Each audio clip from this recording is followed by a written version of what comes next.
conclusion? Well, when I looked at it, it really comes to the conclusion that we will have adopted sort of a business whole, they call it business organization code. And I don't think we're quite there yet. And all the definitions that you see in there assume that. Yeah. And they don't really relate to limited liability companies in and of themselves. And a lot of the states that I've noticed, I looked at a couple other states, Washington and Idaho, neither adopted this section or this part completely. Washington hardly did at all. Mm-hmm. Idaho did for the most part, but tailored it to meet their specific types of entities that they have in that state, and also to deal with other issues that they felt were appropriate. When Valerie and I talked yesterday, we were just came to the conclusion that it was really too early to consider this part and adopting it as part of this legislation we're talking about. Yeah, so I think, we have a couple of options as to what we can do here.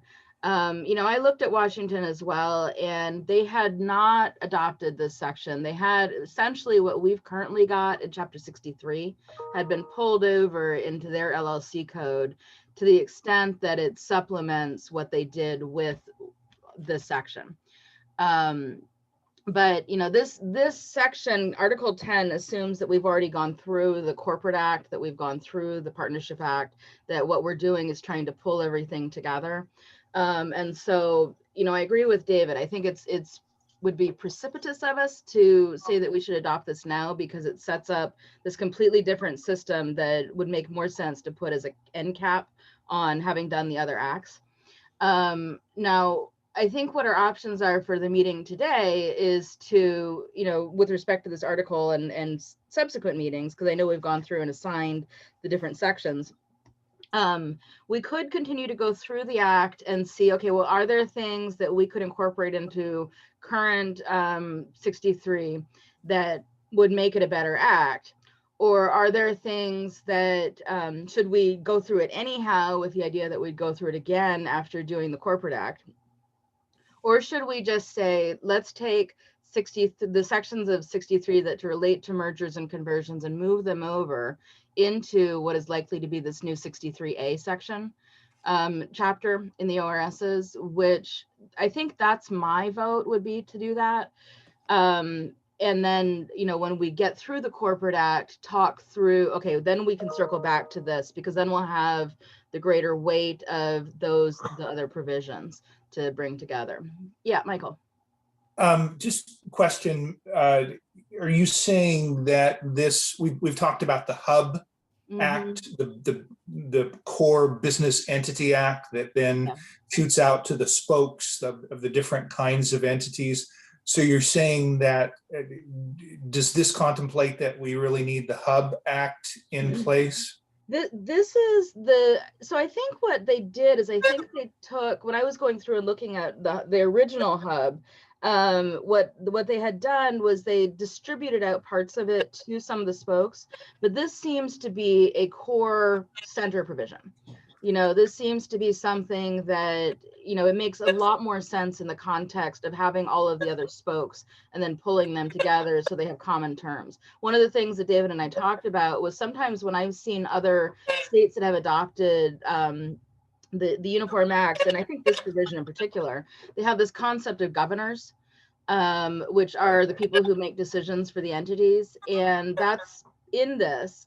And it also, it's not something that we've encountered elsewhere in this, in our LLC Act to date, really. So, so I think it's a core Hub type provision that makes more sense, will make more sense in context of having multiple Uniform Acts. And also, I don't think that we need it for purposes of what we're thinking about in terms of 63A. So the other thing is, this provision, Part 1, is generally contained in a separate chapter in like Idaho, separate chapter. Well, it's sort of a subchapter in Washington. So it's a standalone, statute, as opposed to incorporated as part of ORS 63, for example. I'm confused. So let's assume that the first thing that gets adopted by our legislature in 2023 is ROLCA, what we're working on right now. Right. And the other aspects won't be adopted yet. Will we have a problem with the functionality if we don't have the hub adopted at the same time as the LLC spokes? No, I don't think so, because, you know, what we've been talking about as we've been going through have been largely replacements for provisions that are in current Chapter 63. And if you look at what Washington did, they moved essentially our equivalents of 63,467 through 63,497 into their adoption of the Uniform Act.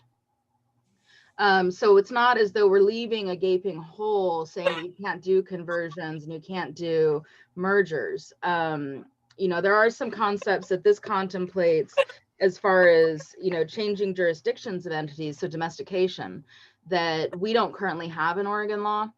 But, you know, I think it would be a more conservative provision to not pull those over into their proposal for 63A, which is what we're talking about doing.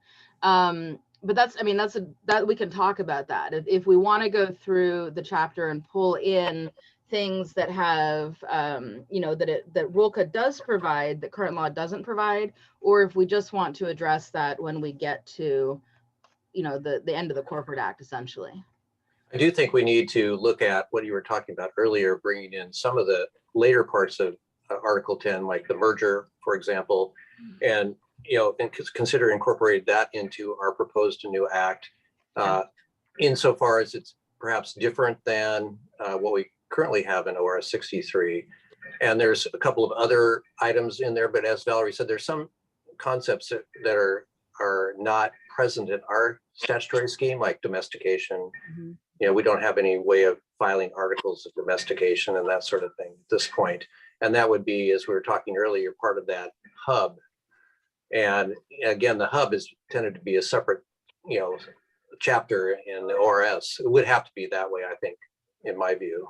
Yeah, I think so too, because it really does, or, you know, it really does overarch these acts, which, you know, we had contemplated, and Jeff had contemplated when he put the proposal together.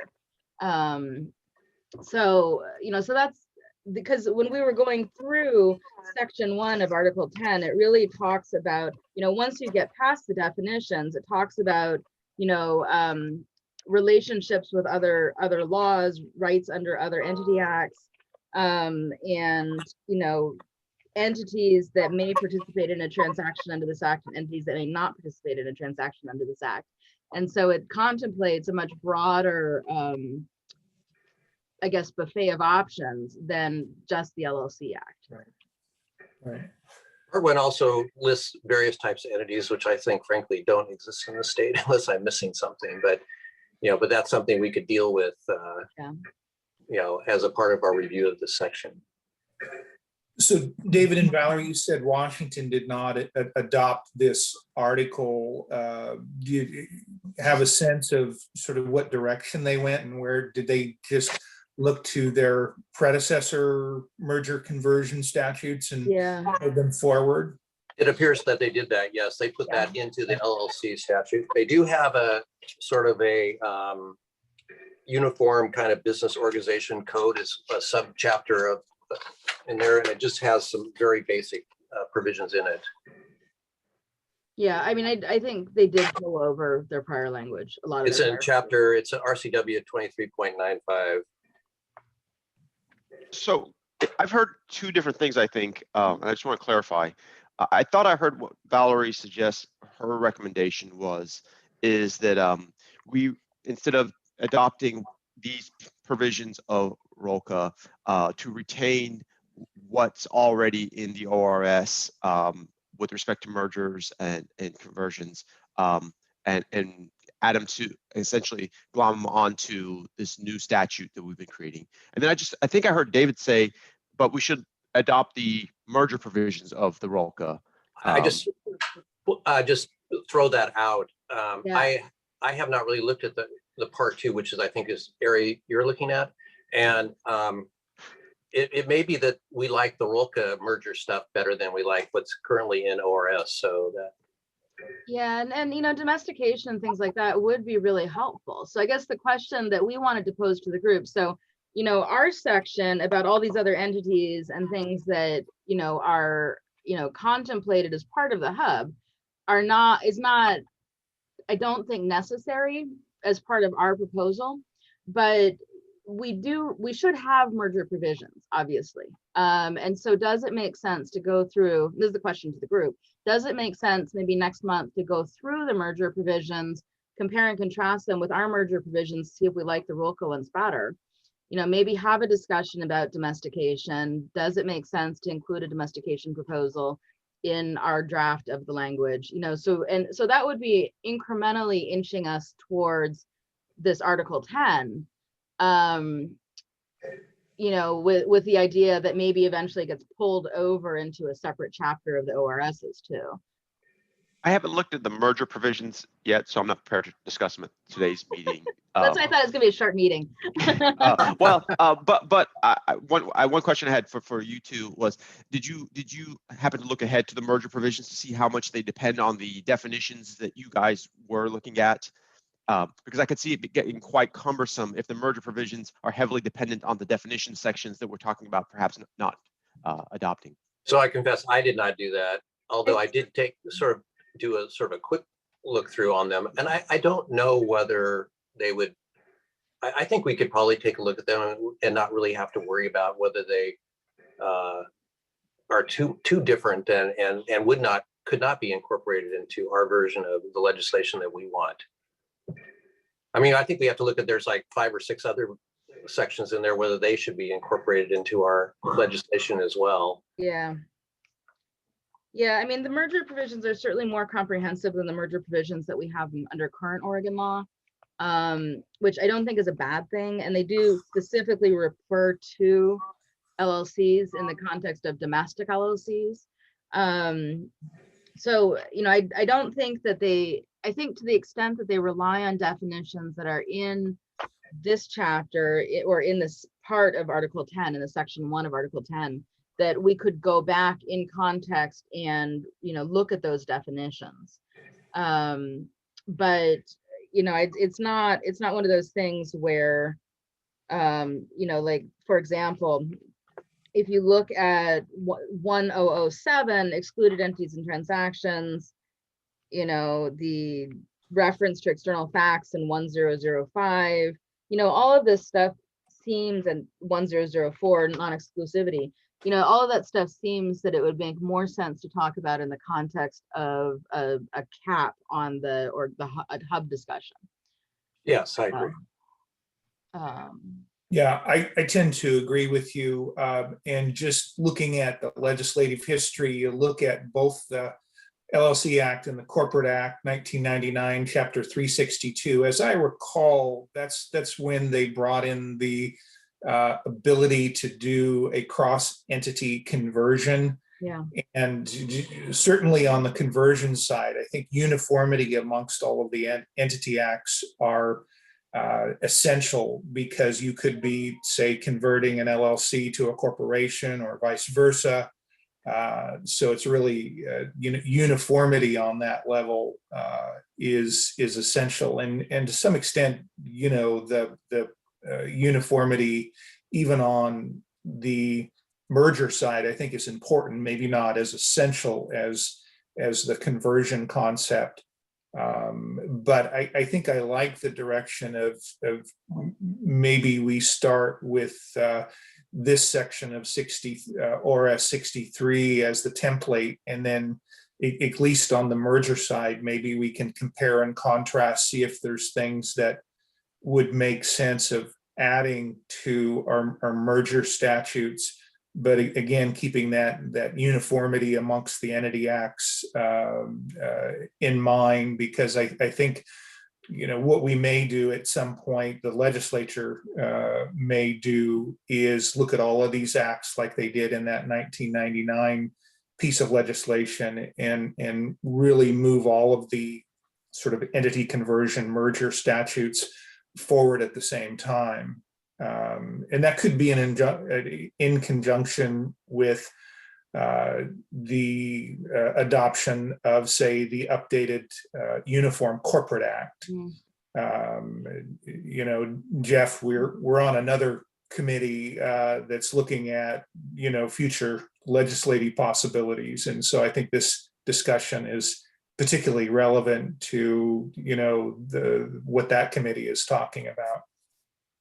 I don't know whether we want to make life miserable for the Secretary of State's office. As Valerie stated earlier, you know, states who adopt this hub, they adopt the concept of a governor, and as you probably have all done, if you've gone into the Washington Secretary of State's, right, did an entity search, you just see who the governors are. And whereas, and if we were to do that, it would affect, I think, what would be filed with the Secretary of State here in terms of the annual report and other information. And we would get rid of the concept of who are the managers, who are the members, and just go, who are the governors. Yeah, which I'm not opposed to, but I don't want to create additional weirdness in the system if we don't have to. Right, I agree. I mean, I think that is where we ultimately will be going. I still grapple with just the term governor. I do too. It just doesn't Do you fit hear for it me. with like a Cockney accent? Because I hear it with a Cockney accent. So anyhow, so what I'm hearing, and correct me if I'm wrong, is that it probably does still make sense to go through the merger and conversion provisions, because we currently have those concepts under Oregon law, and just see if there's things that would improve our statutes that we have within, you know, within 63, 647 and subsequent, and then consider whether we want to include any of these other sort of larger concepts, but take a step back from wholesale adoption of Article 10. Is that where people are falling out, or should we just, I guess they're doing nothing is always an option, right? So we could just pull over 63, 647 and the subsequent provisions. We could improve upon it, or we could, you know, to the extent that ROLCA is an improvement, or we could, you know, choose to go the ROLCA version. And this is the discussion that David and I were having yesterday that we thought made more sense to bring to the group today, and just see where people are falling out and how they feel about it. The only thing I would add is I would like to see the domestication concept brought in. I think we should add that flexibility to our statute. And since we really don't have it now, at least that piece of the ROLCA, I would recommend we pull in. Okay. I agree. And I've had one chance of dealing with that issue at one point with a deal that involved the state of Indiana. But I don't know how we can do that without it affecting all of the other entity statutes.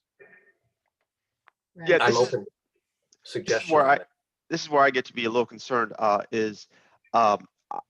I worry that the more we change this is an area where I think it is nice, at least if not important, to have uniformity across business entities, and so in the state of Oregon, and I do have some worry that doing things here in these provisions may have not implications, but make it inconsistent with other business entities here in Oregon.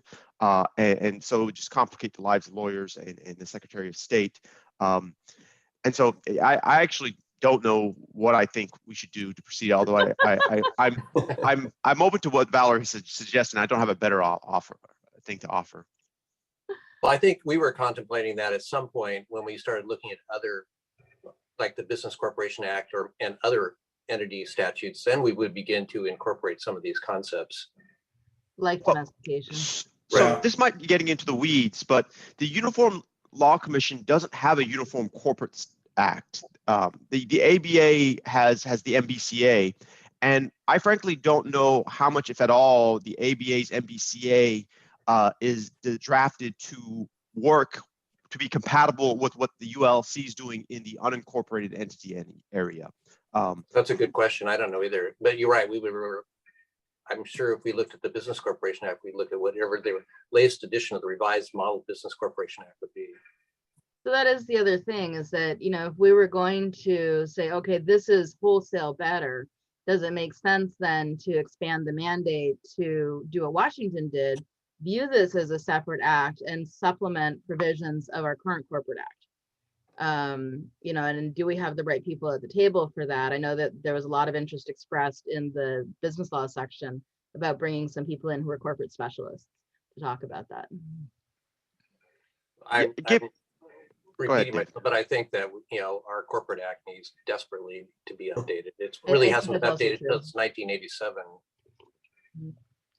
So given this conversation, what I would suggest is the most conservative approach possible, which would be to look at what's in RULCLA with respect to mergers and domestication even, and see what we could add without really materially changing what's already in the ORS with respect to these provisions, and then carry the existing provisions forward to the extent possible, given the other changes we've made to the body of the ULLC Act. Yeah, and part of this discussion is that this is a paradigm shift, right? Because we've been talking all along about adopting RULCA with the bias that we would adopt RULCA except where, it didn't make sense to adopt it. And here we would be talking about keeping the ORSs except where it would not make sense to keep the ORSs.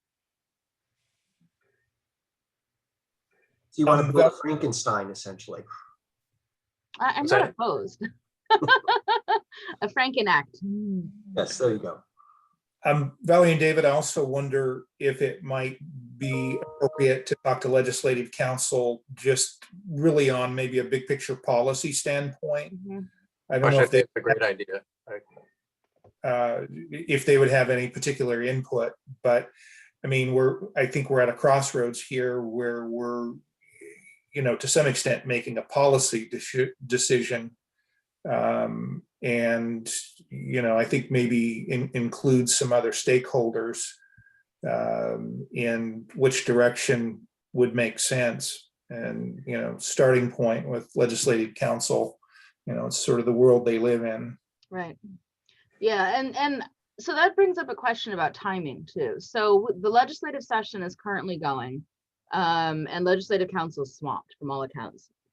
I mean, it's been a weird session anyhow, right, Susan, with the virtual everything. And so what I would propose, if we're going to do that, which I think makes sense, Michael, is that what we do for the next 2 months is focus on cleaning up the language and incorporating all of our comments into the draft that we take to Sean Brennan, so that we can have a conversation with him about everything we've done to date and Article 10 when he's back engaged with our process after session, which is likely to be June. So for the May and June sessions, then we would be talking about this meeting. We would be talking about, working our way through at a much faster rate, but changes that had been made to the act. And then, to the extent that anybody's notes are different. So Sandy and his team put the act in a Word document so that we can go in and edit it and make sure that, the language that we've incorporated and the comments that we've incorporated get presented to Sean in a way that makes sense. And so I'm not sure what the best way to do that is. I think I envision something like a Google Doc where we can track comments and who's making edits to the document. But what I would like is for each of us to start going into this document that Sandy has prepared to make the changes to the acts, as we talked about, to our sections that we covered. And then, we can work our way through that to the extent that people have different edits in their notes. And that should go pretty fast, I think. So, and that will allow us to revisit everything that we've done to date too, so that when we talk about this, we'll be fully prepared. So that was my thought about what we could do for the next 2 weeks if we're going to take this to Sean and ask Sean, because he has no bandwidth to think about this right now.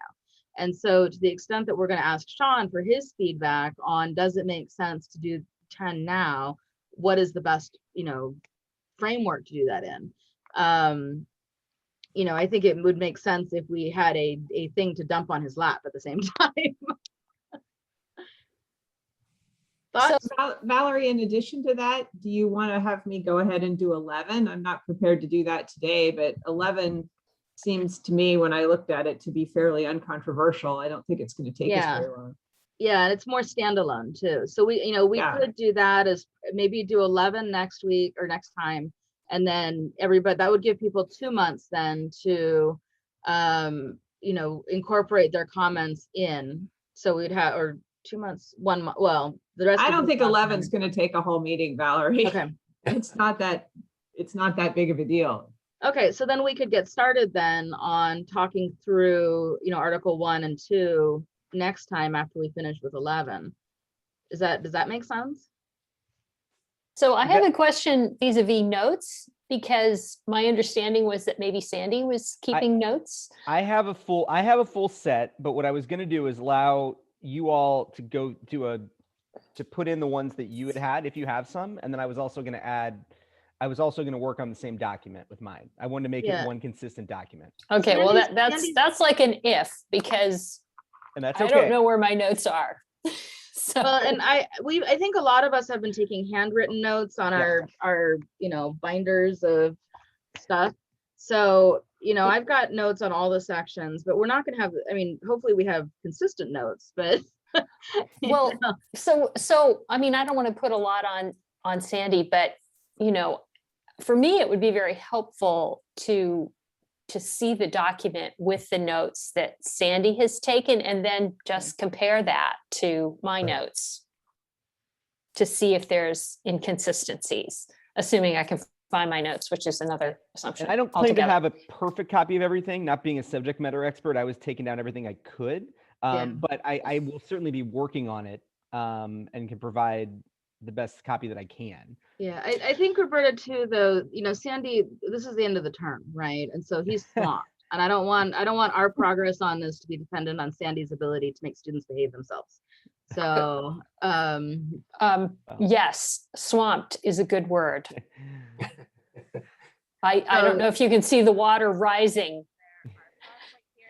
So the one thing for Roberta and everyone, I actually, it was just timing wise. I didn't even know Valerie was going to bring that up, but I actually just sent out about 15 minutes ago an email that includes both a cloud version and a hard copy, electronic version of a completely clean Rolka that you all can use. The link that I sent, anyone can edit. It's set that way, and you can just do that in the document. If you'd rather take it out of the cloud version, do it on your own, and then add it back in, I can help there. So you all should have that in your email.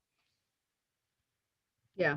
And so what I would propose is that next time what we do, and we'll keep this meeting short because obviously there's not much for us to talk about in that section 1.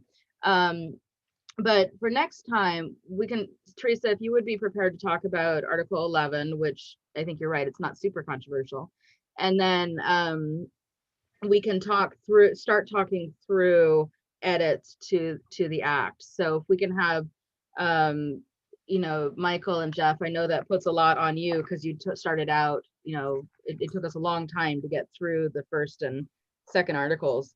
But if you could start incorporating your edits into it, and then we can talk through that next time after. Yes, Teresa. I had thought we talked last time about those of us who'd taken the lead on a section would be the one to make the first rounds of edits for that section. And then we'd send that section back to Sandy, and then you were going to collate it all and then send that out to everybody to compare to their notes. That was what I thought as well. And and the documents I provided was for you all just to be able to do that. Right. And so Roberta, to the extent that it would be helpful for you to see Sandy's notes, maybe Sandy could send you his notes on your section. Yeah, I could do that. That was Article 4, right? That's correct. I'm going to need Sandy's notes on the stuff that Michael and I did as well. I was not taking copious notes for a lot of that. Yeah. The good news, Jeff, for the early sections, I had already gotten through those, so I can send you those pretty soon. Yeah, I agree with Jeff. It's starting to be a long time ago. Yeah, and I wasn't even taking copious notes at that point because I was more kind of helping Michael lead the discussion. So yeah, and so and that's why I'm saying is that it makes sense for us to walk through this as a group, because the person who wasn't leading, people who weren't leading are likely to have better notes than the person who was leading the discussion. Valerie, the other thing I can do to help is I can also just send this group in an easy way a link to the recording of all the meetings, and I can label which sections we actually talked about. So if for whatever reason, I'm not saying you should go back and listen to all of it. I was going to say, I do not have like 500 hours to listen to. I would never recommend anyone to do that. But if there's a moment within it that you think would be helpful, I'll at least have those available. Okay. And if you wouldn't mind circulating your notes, even I know that you were taking sort of broader issue notes than those of us who are more focused on, wording issues. So if you wouldn't mind circulating that would be helpful too. But I think that, Yeah, from my perspective, that makes the most sense going forward. Unless anybody's got a better idea.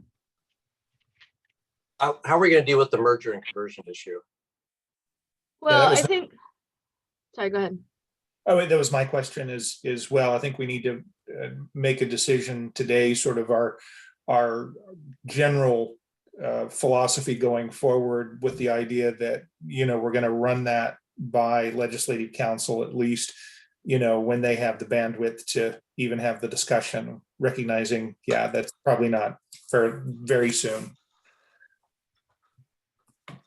Yeah, my thought was that we table it for now until after we talk to Sean. Unless somebody feels strongly that we should go one way or the other. I heard someone say something about domestication and how that would be important. I don't know if that's something that we can kind of pull out and just do now without affecting the other stuff.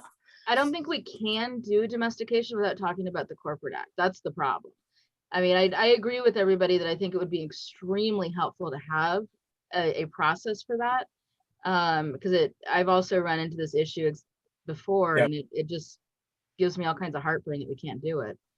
So, Valerie, on domestication, it may be something that we can look at by itself, because it's strictly within the LLC universe.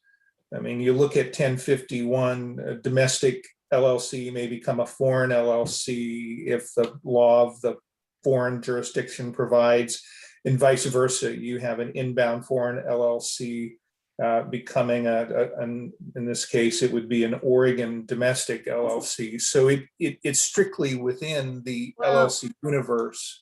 Yeah, I mean, and that's true of all of Article 10, is that it's drafted with an eye towards only being LLCs, but you'd be creating a process that we don't have for corporations. And from a policy perspective, that gives me a little bit of heartburn, because there's some intended parallelism between the entity types, I think, in the way the code's structured. I think it's a question to pose to legislative council, but I was just making the point that domestication is, unlike conversion, it doesn't cross over to maybe some of the other entity acts in such a direct way. That's a fair point. Can I ask what's maybe kind of a stupid question, since I don't do any of this upside transactional work? I guess it seems to me as an observer that most people are choosing to use the LLC form now instead of a corporate form. I know there are still corporations, but it strikes me that the vast majority of things are LLCs. And it also strikes me that somebody has to be first, right? I don't know that if most people are becoming LLCs, and if there's something that's useful, like having provisions for domestication, or maybe more comprehensive merger provisions than might be in the other statutes for the vast majority of entities, I guess I don't see why it's a problem to have LLCs be on the vanguard of having more of those kinds of things available. And then we can let the corporate statute catch up when we get around to doing the corporate statute. I mean, aren't we just talking about, isn't the question really here, do we have the LLC Act lead, or do we wait and have the corporate act catch it up? And I mean, why do those things need to be tied together? I mean, so what if they're different? And I guess that's what I don't know the answer to. I guess I'd be okay with that as well. I mean, subject to Valerie's concerns about overall policy issues. I think that effectively we take part of the part 1 of Article 10 and move those definitions into the overall definition section. That would solve some issues. I would agree with doing the domestication now. Again, it's different than conversion, because if you're converting an Oregon Corp to an Oregon LLC, both the Oregon Act, the Corporate Act, and the LLC Act have to be consistent. Right.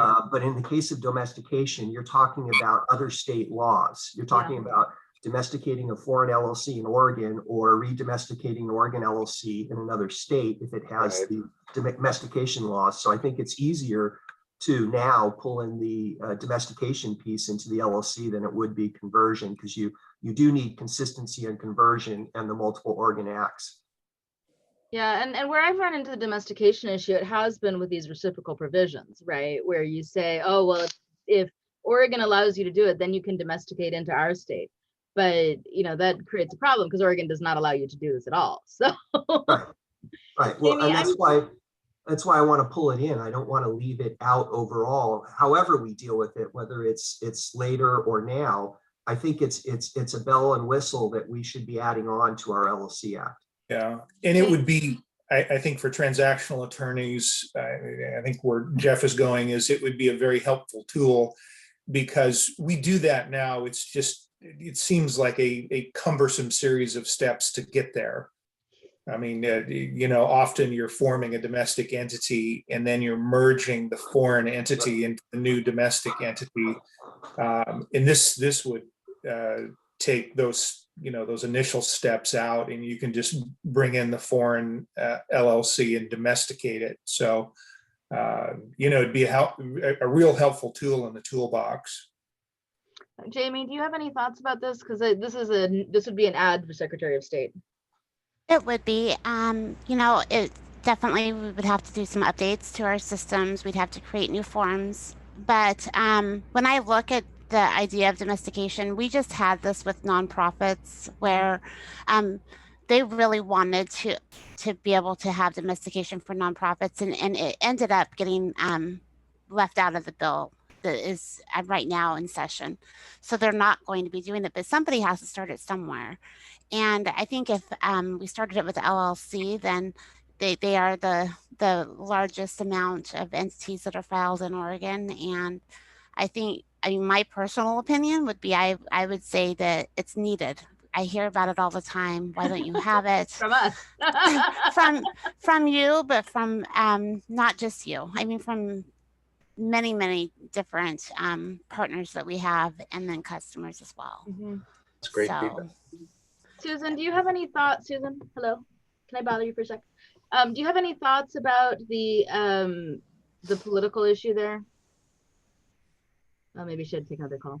Jamie, do you have any thoughts about why nonprofits had that section taken out? I think it was mainly because they were afraid they wouldn't be able to get the bill to pass if it had a fiscal.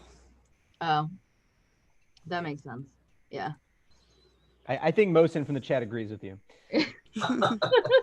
Yes, I do too. Well, with that said, because we were talking about LLCs and because they're so important in business and commerce, maybe the money issue isn't as significant as it would be in the nonprofit space. Right. Yeah. I have a question about the, I mean, I kind of had read through Article 10 and I didn't see so many reasons why we couldn't go ahead and do Article 10 in terms of, they have all these definitions in here, which maybe similar terms or the same terms are also defined in the hub if we get around to doing the hub, but they're all in here and they're in ROLCA, which ostensibly stands on its own as something they want you to enact, even if you also enact the hub.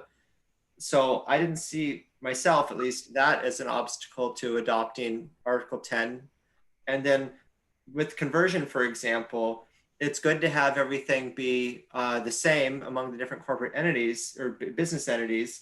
But like, you know, conversion talks about within domestic entities, how a domestic LLC can become a domestic corporation. And even if our corporate statute doesn't readily provide the exact same process for a corporation to become an LLC, I guess I'm just curious. This is, you know, I'm fine with whatever the transactional people want to do, but I guess I don't know what is the problem if LLC has this system from ROLCA about how you can become from an Oregon LLC to an Oregon corporation, and our Oregon Corporate Act is still the old system until we get around to doing it. So maybe it's harder for corporations to become LLCs, but I guess is that disparity, you know, is that a really problem and a reason not to go ahead and do ROLCA here for LLCs? It's always harder for corporations to become LLCs.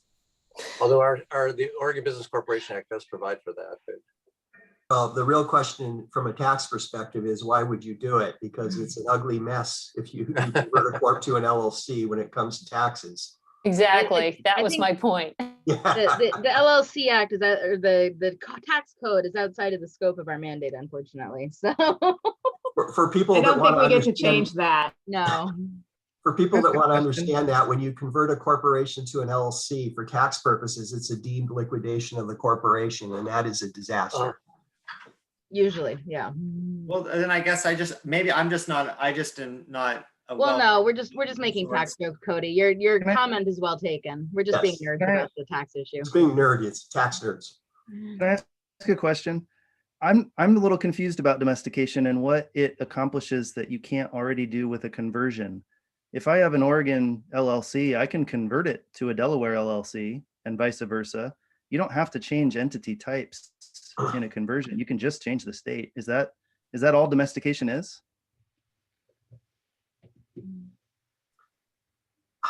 Well, Yes, like when you do a but- plan, when you do a conversion, you've got to do a plan of conversion. I mean, I see where you're going. Again, you can also get there, as Michael said earlier, by a merger, which is typically how it's Yeah, done. merger, as you know, merger often triggers change of control clauses in ways Yeah. that conversion doesn't. Right. But I think the domestication, because I dealt with it once before, I think in Wyoming, it's pretty simple. It's like a single, simple document that you file that really just changes the state of domestication, but you don't have to go through articles of merger, amending the operating agreement, all that kind of stuff potentially. I think it may be just a little bit easier, but you can get to the same place again with conversion or merger. It simplifies it. Yeah, James, good point on the conversion, but I agree with Jeff. It just, vastly simplifies that process of moving to a different state or different state moving into Oregon. It would, like I said, it would be a helpful tool to have in the toolbox. And as I understand it, conversion is when you're changing your business form, not just the state, but your business form. At least that's Either how or law both. defines it. You can do either or both in a conversion. Well, but like, at least under ROLCA, I mean, maybe I'm missing something, but it says that a domestic LLC through conversion may become a domestic entity that is a different type of entity, or a foreign entity that is a different type of entity or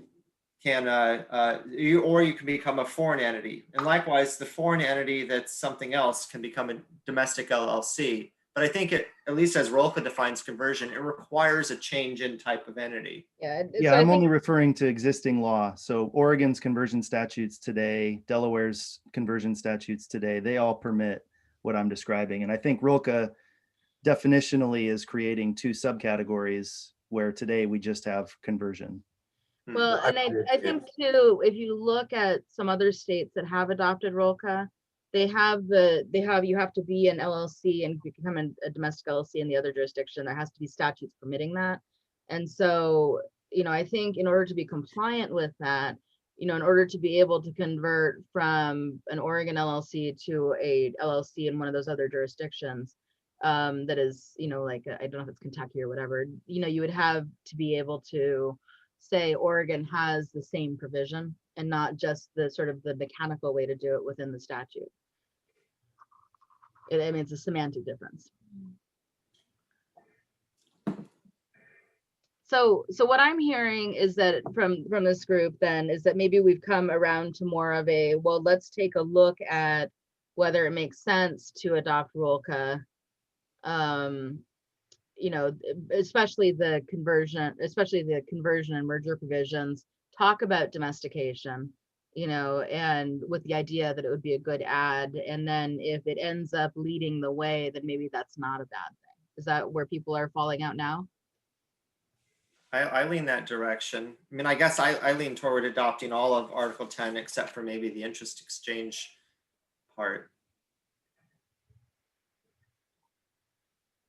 Thoughts? I think it's a difficult question, but I really resonate with Teresa's comment that, you have to start somewhere. This is sort of a chicken and egg problem, right? Which comes first? And I agree we need to do it carefully, but I think we should start somewhere, and we're here, so maybe start. Again, I think it'd be easy enough to pick and choose from the definitional sections and just drop them into main definition section of the act. For those, Yeah. Right, and what David and I can do is sort of be on call over the course, and I'm volunteering you, David, sorry, but be on call for the next couple discussions as we go through mergers, as we go through conversions, just with an idea to having compared the definitions that are relevant to those sections. David, Right. is there any reason the definitions should be in the main definition section of the act rather than in this separate definition section well, of this article? I'm open to however that would be done from a legislative council perspective.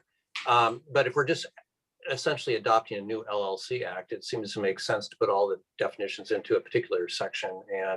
And the idea also would be to incorporate these other parts of Article 10, like the domestication, the merger, the conversion, they would go float back into the act in and of itself.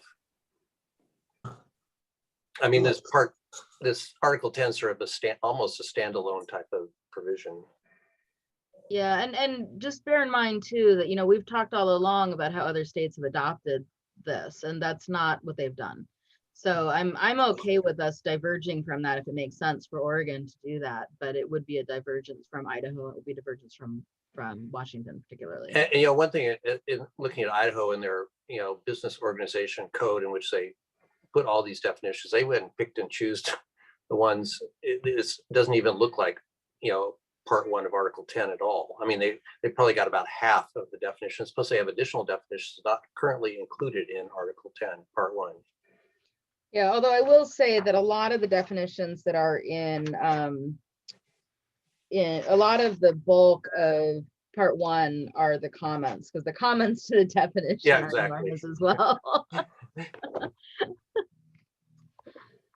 But again, their business organization code is meant to apply to all entities that are part of that. So yeah, it makes sense for it to be a separate chapter. Yeah, so I guess then maybe next time what we can do is start with part 2, which is the merger provisions. David and I will be on call with respect to the definitions. But Mohsen, you would lead that discussion but with the thought of, okay, well, does this make sense for Oregon? But I guess we've been doing that all along, so. Yeah, but it sounds like what we'll do next time will be closer to what we have been doing and less of, let's look at this, what it's doing in the abstract, and think about whether we want to incorporate this principle in the abstract into the existing language of ORS. So, okay, for me to rephrase so I understand it, what you're saying is that we would do what we've been doing as opposed to changing our paradigm and using the ORS as their starting point. Okay. Yeah, is that correct? Is that what we are? I would favor that. I mean, that's what I'm hearing from folks. Does anybody? Conversation the consensus just I completely shifted. I feel like it's, from what we had I've been trying as to, consensus to a completely different paradigm, which I think there's an argument for both, so it's not unnatural that would happen. Well, can't we make more of an informed decision on this question after we kind of go through it? Yes. Well, that's also, yeah, I think so. Maybe we'll be somewhere in between the two paradigms. And maybe there's not a material discussion. difference. Actually, maybe there's not a material difference between the two. That might be right.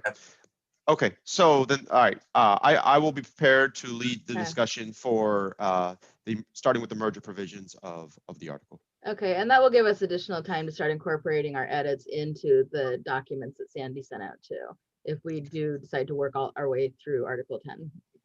Yeah, it is kind of the bride of Frankenack, Roberta. Do we then, just so I'm clear, because then the part 3 is interest exchange and part 4 is conversion, and Michael and I are going to do part 4. Are we going to skip part 3 after Mohsen's done with part 2? Or I mean, we kind of need to make that decision, I think. The exchange, the interest exchange? Well, I think I would be interested in people's recommendations about what to do with those sections. Yeah, well, I think this is where we left the conversation off last time, me saying, let's just skip it. But that was somewhat in jest. I think it deserves a closer look, although I still think we don't need it. Mohsen's interested in leading the discussion on part 3 for the same reason that I've considered being on the board of bar examiners, to get rid of it. So, Get rid of the bar exam? Valerie, you're not alone there. I think we need a period of indentured servitude, but that's a whole nother soapbox. Well, here's a question, if you looked at it. Interest exchange, is that in Washington and Idaho, or was that, did they exclude it? What did they do? That's a good question. I don't know the answer off the top of my head on that.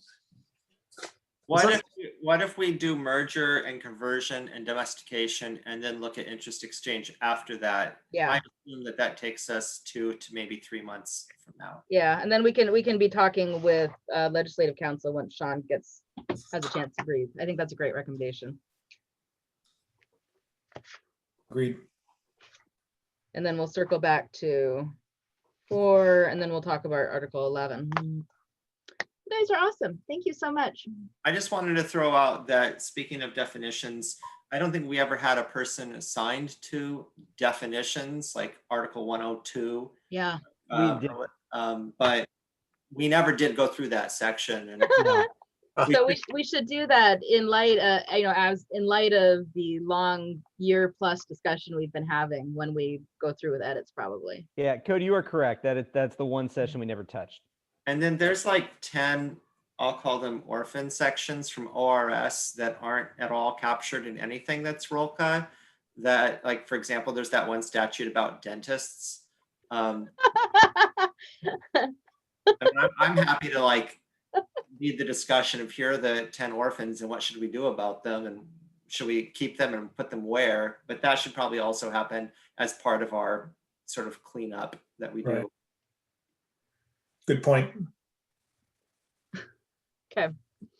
Yeah, I think that's a very good suggestion. And if anybody from the dentist lobby wants to participate. I spent a good portion of my day there yesterday. So.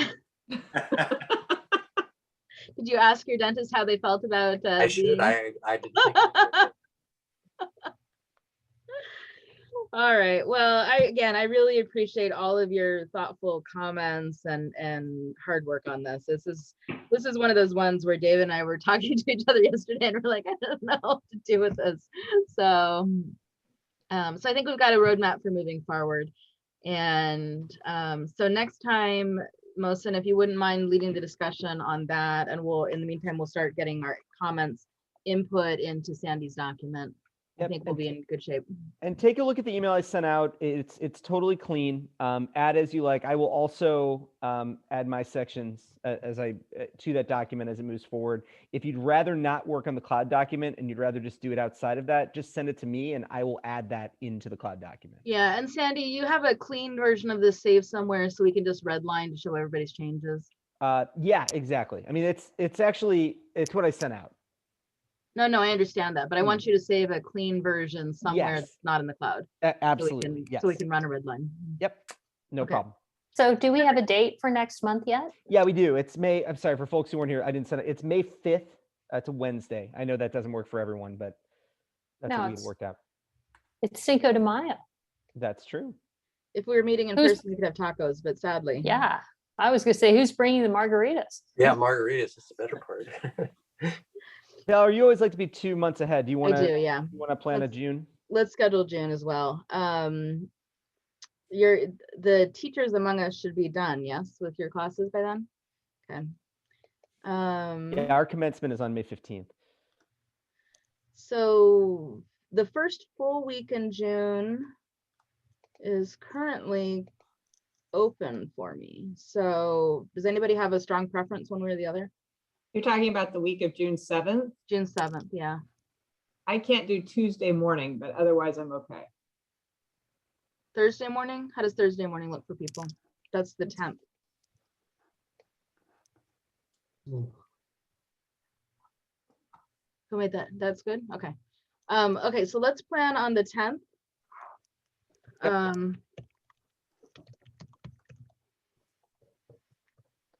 And then Sandy, if you could get the May meeting sent out, that's Cinco de Mayo. Yep. And then next time, I would like people to put some thought into, I'd like for us to get together in person at some point and have a drink. So, July or August, it would be nice if folks are going to be around, if we could get together and I'd like to buy you a drink to thank you for all your hard work. So. Just one?